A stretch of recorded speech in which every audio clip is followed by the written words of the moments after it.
চতুর্থ টেস্টে বড়সড় পরিবর্তনের ইঙ্গিত ভারতীয় শিবিরে।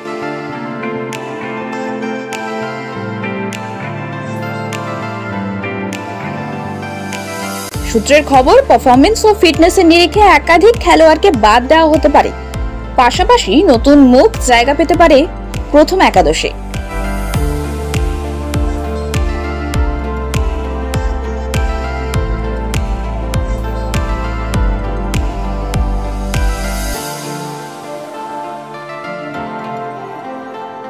টিম ম্যানেজমেন্ট চায় চতুর্থ টেস্টে ঘুরে দাঁড়াক ভারতীয় দল। সেই লক্ষ্যে রদবদল হতে পারে ব্যাটিং এবং বোলিং বিভাগেও।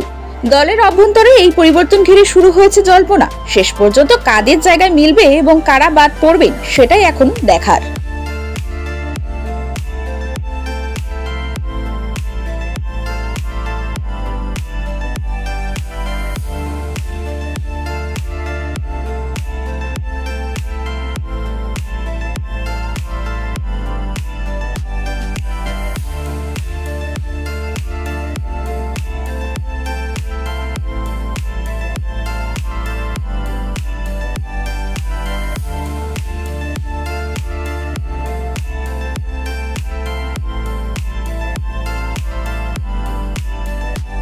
নতুন নতুন আপডেট পেতে সাবস্ক্রাইব করুন নিউজ আপ ডেইলি।